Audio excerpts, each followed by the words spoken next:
Hello, boys and girls, ladies and gentlemen. My name is Glenn Toko. Welcome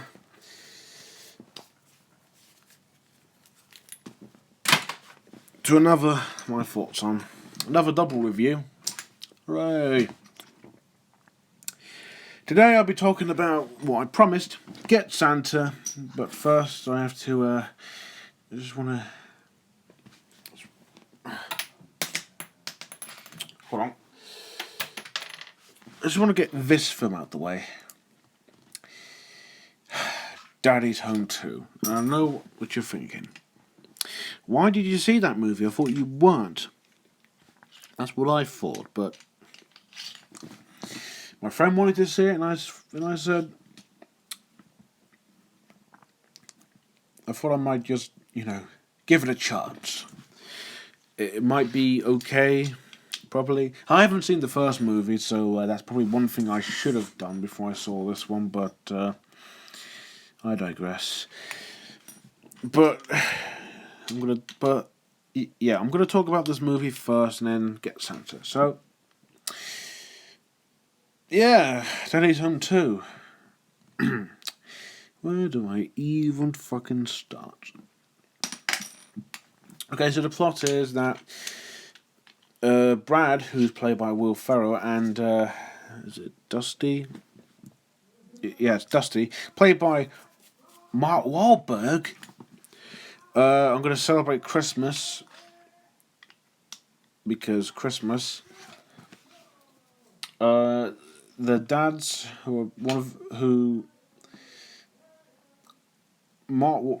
Dusty's, who's played by Mel Gibson, and Brad, who's played by John Lithgow, come over, and then they go to this lodge, new place that Mel Gibson booked them in for. Stuff happens, yada yada yada. Oh my god! Let's just get on to the plot. Just from what I told you, tell me if that doesn't sound a little familiar. They go there, there's different subplots going on with each character, whether it's big, small, or little. Tell me that doesn't sound like almost every fucking sequel.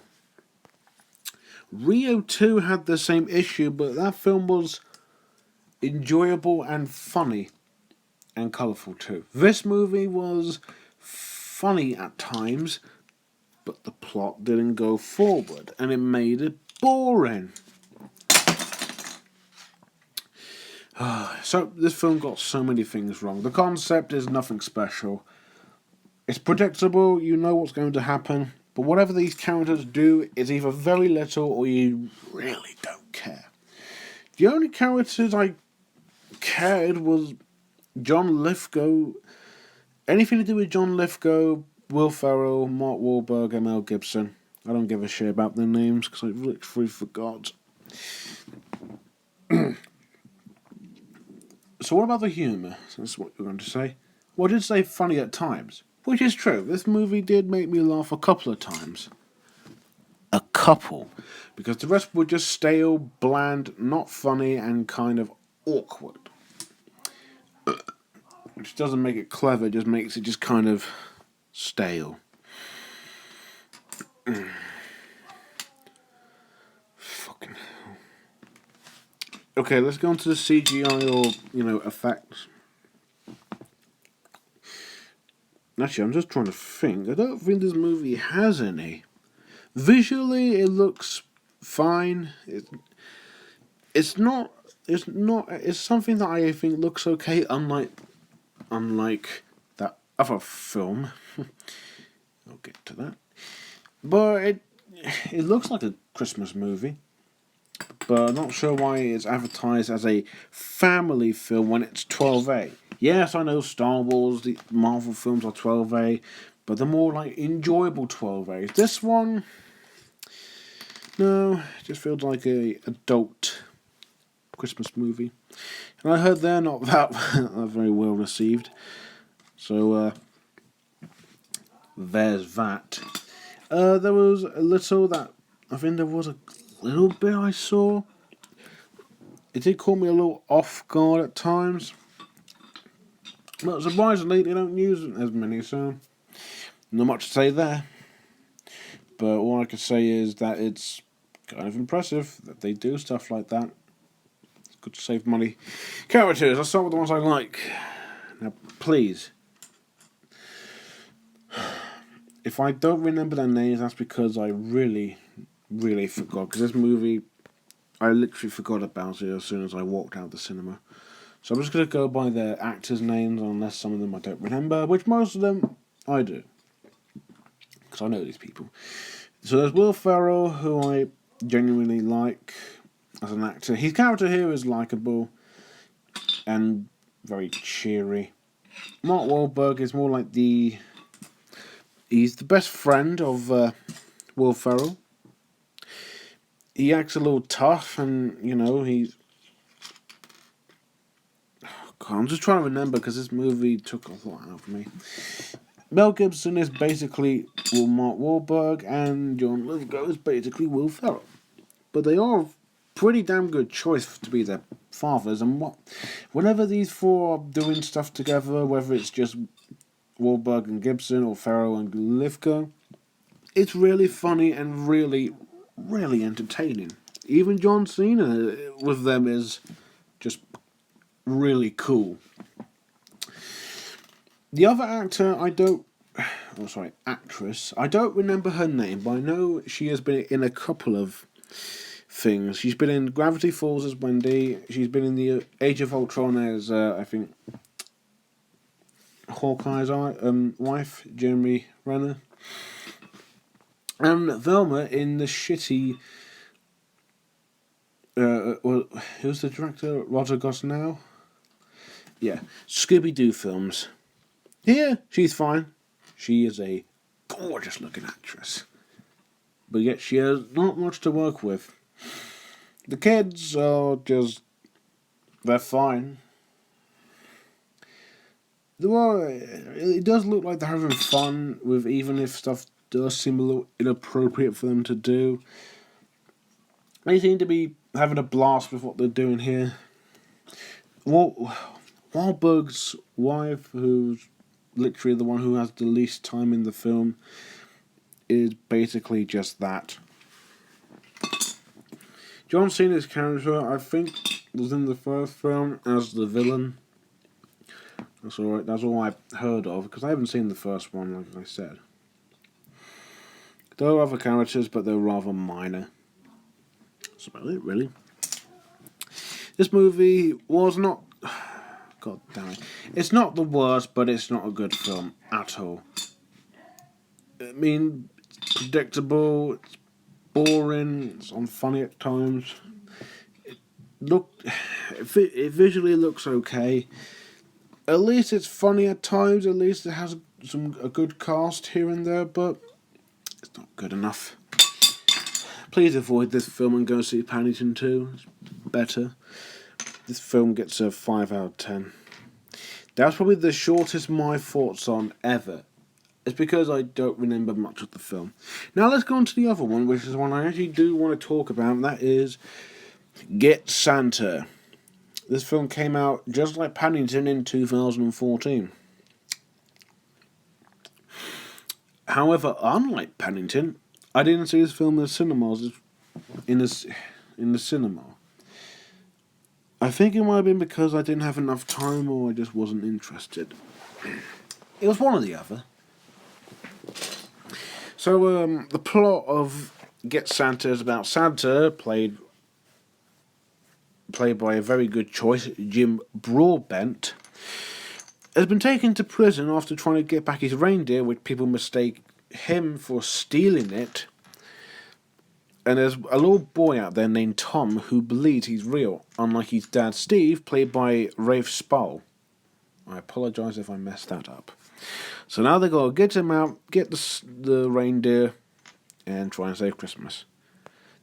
It's very basic, but unlike Danny's Home 2, it's actually interesting.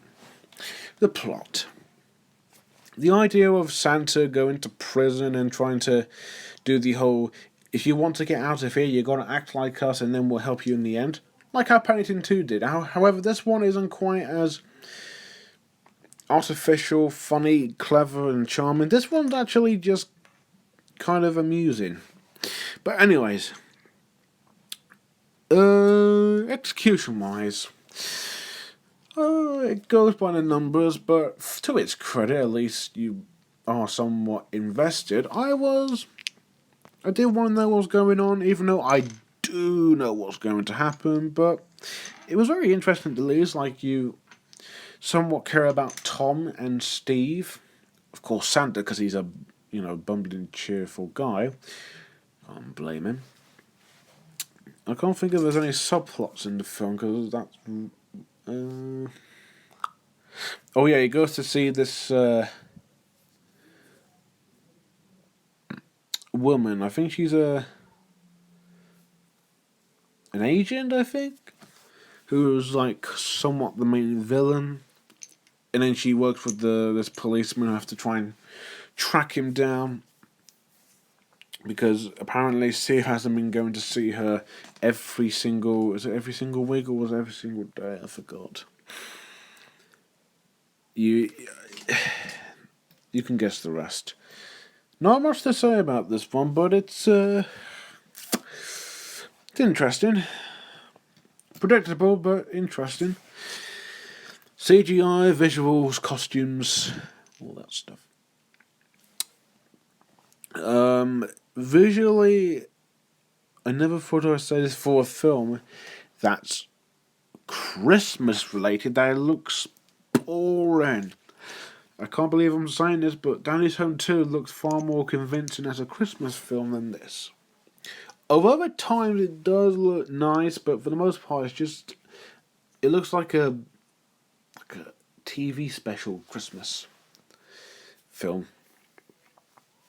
Except it was released in cinemas, which I understand why, but it just didn't look that impressive. The costumes are as little as they are until you see the film. On Santa, holy crap, he looks great. I'll get more into that with the acting. The elves as well, they gotta look like elves, right? And when they get to Elf Town, no spoiler because it's in the trailer, it looks pretty gorgeous.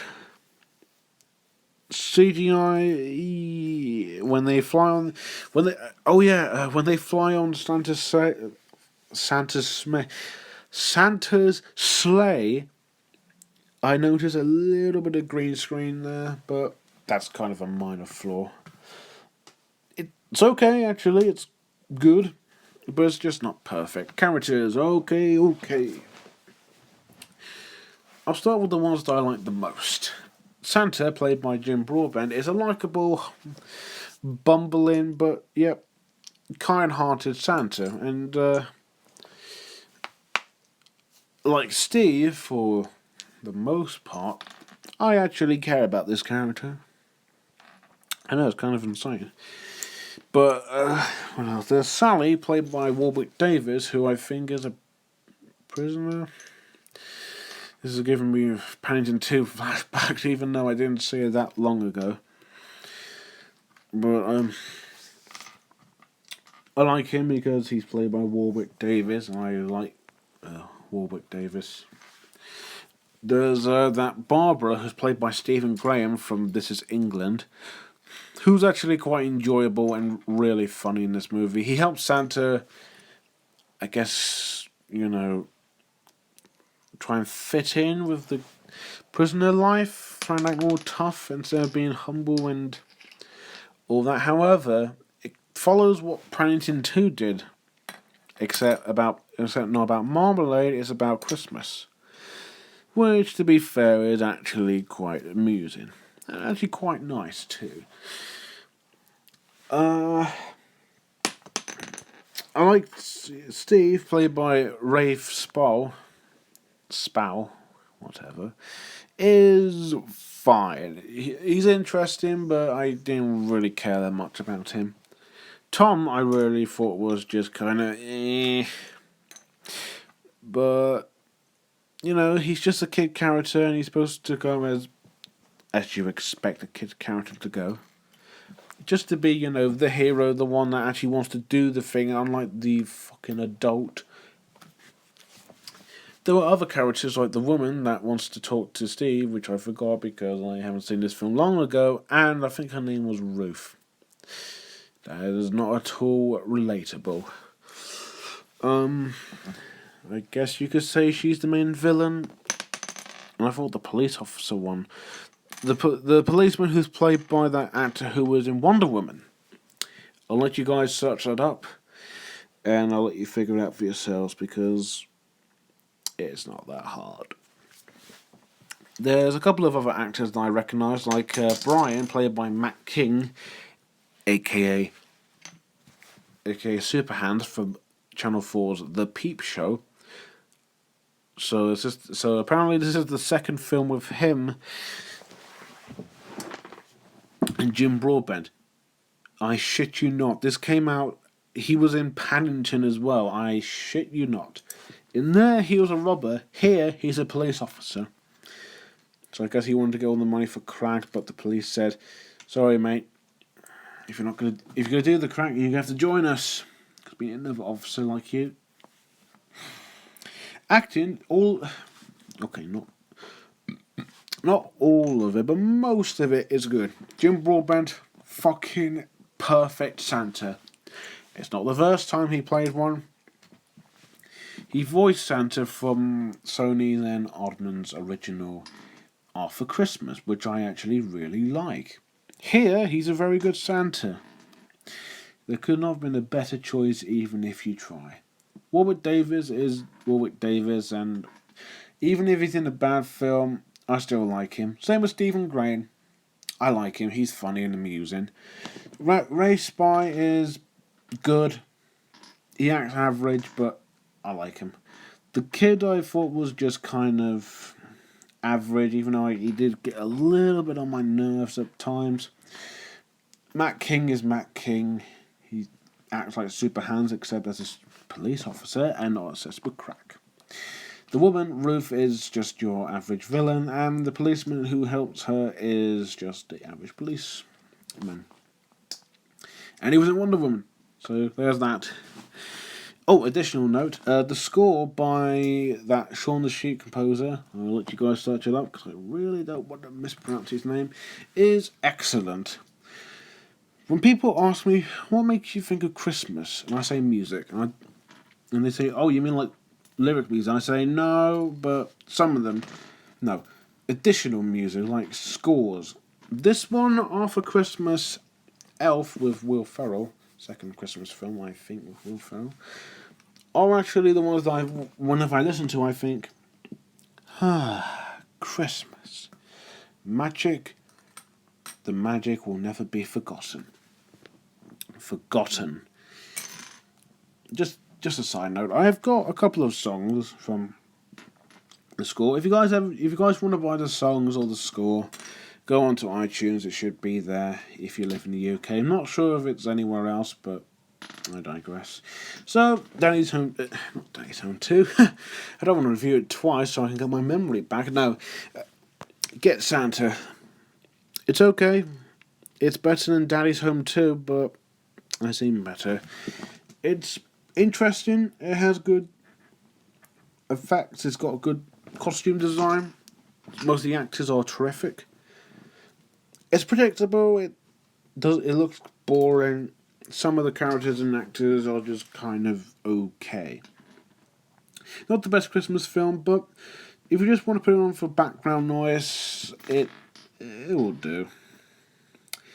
If you just want your kids to watch it, because, what else is on apart from a shitty film, put this on. I'm sure they'll enjoy it. I'm going to give it a 6. So, next up, it will be Star Wars The Last Jedi. And I'm not going to see Sony Pictures Animation's The Star because I have no interest. Even though I do plan to see every animated film that has been getting attention or actually looks like a film. This one looks like straight to DVD. And it's the story of Jesus Christ, so why do I need to see it with talking fucking animals again? No point. So anyways, thank you guys for watching. Don't forget to like, comment, let me try that again. Don't forget to like, comment, and most importantly, subscribe. And until next time, Merry Early Christmas, and bye for now.